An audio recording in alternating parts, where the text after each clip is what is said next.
মা তালের বড়া আর মালপোয়া করে ফ্লাইটে পাঠিয়ে দিয়েছে। আজকে ব্রেকফাস্টে র চা দিয়ে মালপোয়া আর তালের বড়াই খাবো। ওফ, অ্যাসিডের একদম পুরো অ্যাপ্রোপ্রিয়েট একটা খাবার।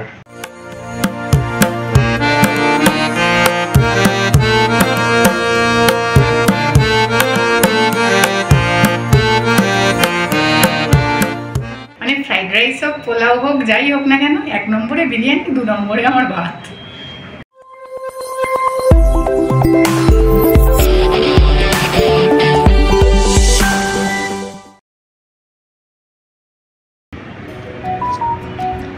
ভেরি গুড মর্নিং সকলকে, ওয়েলকাম ব্যাক টু গানে আড্ডায়। আশা করি সকলেই একেবারে ভালো আছে। আজকে সকাল সকাল একেবারে ভিডিওটা শুরু করছি এবং সাথে হচ্ছে গিয়ে তালের বড়া আর মালপোয়া নিয়ে। মানে তালটা ছেঁকে একটা মন্ডের মতো করে তালের কাঠটা বিক্রি হচ্ছে তো বাঙালি দোকানে। তা মাকে বলেছিলাম যে মা এখানে ওরকম তালের কাঠ বিক্রি হচ্ছে, 500 গ্রামের দাম 350-400 টাকা করে পড়ে। তা মা তালের বড়া আর মালপোয়া করে ফ্লাইটে পাঠিয়ে দিয়েছে। তালের মালপোয়া? তালের মালপোয়া, হ্যাঁ, তালের মালপোয়া আর তালের বড়া। মানে অত দূর থেকে যে জিনিসটা ঠিক মতন এসেছে, আর পাঠাবে যে কিছু আমাদের বলেও নি। পাঠিয়ে বলেছে কি পার্সেল গেছে, কোনো পার্সেল গেছে। তা আমি বলেছি কিসের পার্সেল, কি পাঠিয়েছো? তখনও কিছু বলেনি, বলে গেলে দেখবি খুব তাড়াতাড়ি চলে যাবে, ফ্লাইটে পাঠিয়েছি। যে কাকুকে দিয়ে পাঠায় জিনিসপত্র তাকে ধরেই বোধহয় কথা বলেছে। হ্যাঁ হ্যাঁ, মা একদম পার্সেলটা রেডি করে বাড়িতে রেখে দেয়। ওই কাকুর যাতায়াতের পথে আমাদের বাড়িটা পড়ে, বাড়ি থেকে নিয়ে যায়। আবার মাকে স্টুডিও এসে বিলটা তখন দিয়ে যায়। তো যাই হোক, জিনিসগুলো যে মানে ভালো আছে এবং আমরা খেতে পাচ্ছি, অলরেডি কিন্তু 5-6টা বড়া আমাদের খাওয়া হয়ে গেছে। তারপরে ভিডিওটা শুরু করলাম আর কি, প্যাকিংগুলো খুললাম। সকালে চলে এসছে। আর এই সোনার জন্য একটু বেলুন আর চকলেট। স্পন্দন খুব খুশি হবে, তালে বড়া ভালোবাসে। সৌরভ দাদের বাড়িতে যখন পাঠালো ভালো খেলো না? হ্যাঁ, খুব ভালো খেয়েছে। আর স্পন্দন তো একদমই এত চকলেট খায় না, পাঠিয়েছে আস্তে ধীরে খেয়ে নেবে। 2-3 মাসের চকলেট, মোটামুটি 2-3 মাসের চকলেট আছে, অনেক দিন চলে যাবে। বড়াটা কিন্তু খুব ভালো আছে এবং নরম,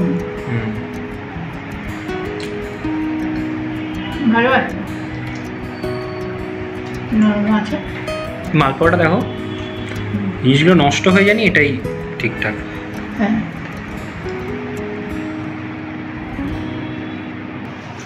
মালপোয়াটাও ভালো আছে।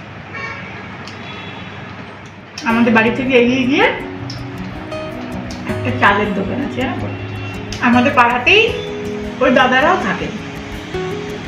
মা যখন আমাকে কিছু পাঠানোর হয়, মা তখন সেলুটেপ, পেপার, কাঁচি মাচি নিয়ে দোকান থেকে ফিরে রাত্রিবেলা ওই দাদার দোকানে চলে যায়, একটু করে জিনিস ভরে আর ওজন করে তারপরে ফাইনাল প্যাকটা ওই দাদার দোকানে বসেই করে। না, ওজনের উপর তো দামটাও নির্ভর করে না? বেশি হয়ে গেলে তো লস। কেননা আমাকে তো বলেনি, আমাকে বললে বলতাম যে আরো একটু অল্প পাঠাতে, যদি নষ্ট হয়ে যায় তাহলে তো সব ধরে ফেলে দিতে হতো, তখন বেশি কষ্ট লাগে না। কলকাতা থেকে যখন কোনো জিনিস আছে তখন ফেলে দিতে বেশি কষ্ট লাগে, সেটা যদি নষ্ট হয়ে যায়। কিছু হয়নি, আমরা ভালোভাবেই খেতে পাচ্ছি। আজকে ব্রেকফাস্টে র চা দিয়ে মালপোয়া আর তালের বড়াই খাবো। ওফ, অ্যাসিডের একদম পুরো অ্যাপ্রোপ্রিয়েট একটা খাবার। কিন্তু চলে, এটা আমিও খেতাম ছোটবেলায়, বাড়িতে যখন হতো। বাসি জিনিসটা আমরা ওইভাবেই খেতাম। হ্যাঁ, তালের ক্ষীরও করতো মা, ওটাও ভালো লাগে। কিন্তু ওটা পাঠালে আর ঠিকঠাক আসবে না, নষ্ট হয়ে যাবে।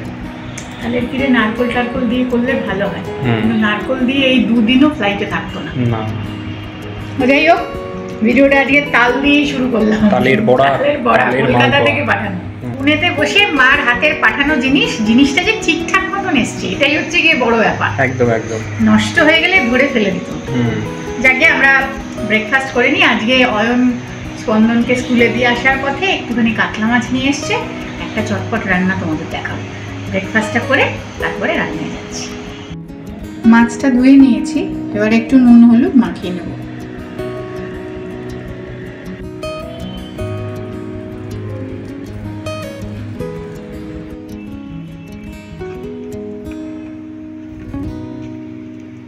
তেলটা গরম হতে দিয়েছি। আজকে কিন্তু একেবারে অনুষ্ঠান বাড়ির মতো কাতলা কালিয়া বানাবো।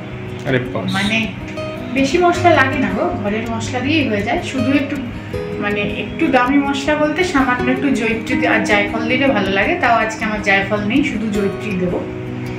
আর ঘরের মশলা দিয়েই হয়ে যায়। তেলটা গরমও হয়ে গেছে, কথা বলতে বলতে তেল বেশি গরম হয়ে গেছে। বিয়ে বাড়ির কাতলা কালিয়া? হ্যাঁ, অনুষ্ঠান বাড়ির মতো। সে বিয়ে বাড়ি হতে পারে, যে কোনো বাঙালি অনুষ্ঠান বাড়ি, হ্যাঁ সেরকমই বানাবো।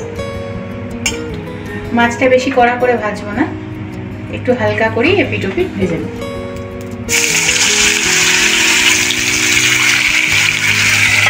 মাছ ভাজতে ভাজতে মশলাটা তৈরি করে নেব। দিয়ে দিয়েছি একটা বড় সাইজের পেঁয়াজ, 3টে কাঁচা লঙ্কা, 6-7 কোয়া মতো রসুন, 1 ইঞ্চি মতো আদা টুকরো করে নিয়েছি, একটা গোটা টমেটো কুচিয়ে নিয়েছি। মশলার মধ্যে একেবারে একটু ড্রাই স্পাইসেসও দিয়ে দেবো, অল্প লবণ, 1/2 চা চামচ পরিমাণে হলুদের গুঁড়ো, 1 চামচ পরিমাণে লাল লঙ্কার গুঁড়ো, সামান্য জিরে ধনে গুঁড়ো। এই জিরেটা ধনেটা একসাথেই গুঁড়ো করা আছে। হয়ে গেল মাছ ভাজা? হ্যাঁ, একটু কড়া বেশি করিনি, অল্প অল্প করে ভেজে নিই।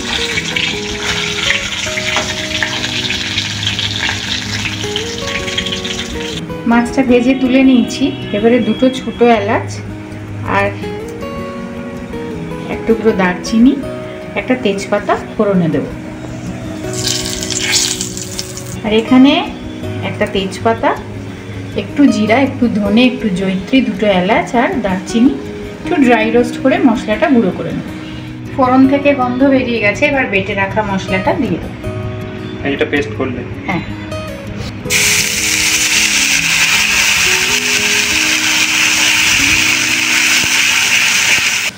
ভালো করে চাপা দিয়ে মশলাটাকে কষিয়ে নেব। মিনিট 5 মতো মশলাটা কষে মিক্সির বাটিটা একটু গরম জল দিয়ে ধুয়ে জলটা দিয়ে দেবো। আজকে দুপুরবেলা থেকে একটা বিচ্ছিরি রকমের রোদ দিচ্ছে, তাই না? আর বৃষ্টি শুরু হয়ে যাবে একটু পরে। নাও হতে পারে। ভালো করে এবার কষিয়ে নেব। যে ভাজা মশলাটা লাস্টে দেব সেটা একটু ড্রাই রোস্ট করে নিচ্ছি। খুব একটা বেশিক্ষণ ধরে এটা করার দরকার নেই, সামান্য করে গন্ধ বেরিয়ে গেলেই বন্ধ করে দেবো।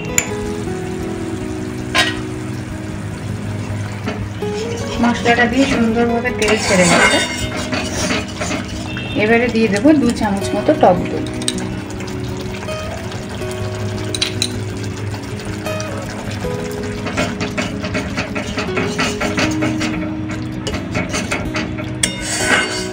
ঝোলটা যে যার প্রয়োজন মতো জল দিও, মাছের পরিমাণ বুঝে গরম জল দিয়ে দিলাম এবং সাথে দিয়ে দেবো একটু লবণ আর স্বাদ মতো মিষ্টি। দিয়ে দেবো অল্প লবণ, অল্প পরিমাণে মিষ্টি। এবারে গ্যাসের ফ্লেমটাকে একেবারে কমিয়ে দিয়ে চাপা দিয়ে মিনিট 5-7 মতো ভালোভাবে ফুটিয়ে নিই।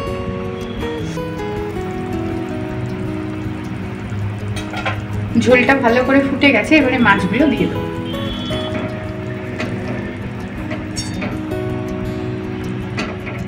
মাছটা দেওয়ার পর আরও মিনিট 10 মতো কম আছে, এটাকে ফুটিয়ে নেব। তেজপাতাটা এবার ফেলে দেবো। আর একটু আমি ঝোলটা কমাবো, মানে এতটা রাখবো না, তো একটু নেড়ে দিলাম। আর যে ভাজা মশলাটা করে রেখেছিলাম সেটাও এখন দিয়ে দেবো। বেশ,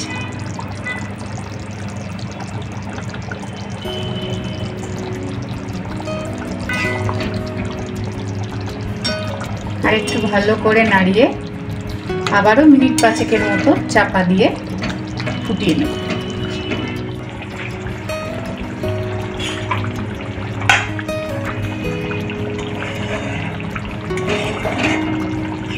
অনুষ্ঠান বাড়ির মতো কাতলা একেবারে রেডি।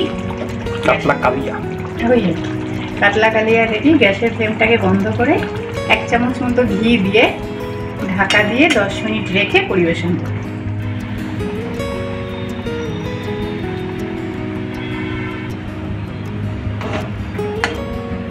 চাপা দিয়ে 10 মিনিট রেখে গরম গরম ভাতের সাথে খেয়ে নিলেই শান্তি।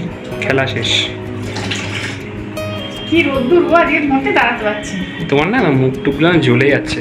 সেটাই বলছি, এত রোদ্দুর ওদিকে সরে করতেই পারছি না, মানে মাঝে মাঝে যে একটু কথা বলবো মুখ পুরো জ্বলে যাচ্ছে, আর দেখা যায় না, বাজে লাগে। আজকে ভাত এটা আর হচ্ছে গিয়ে নিম পাতা, হেভি তিতো হয় নিম পাতাগুলো। আলু নিম পাতা দিয়ে একটা সিদ্ধর মতো মেখেছি, ওটা একটু কাসুন্দি দিয়ে খেয়ে তারপরে ঠিক আছে, 5 মিনিট রেখে তারপর প্লেট করছি।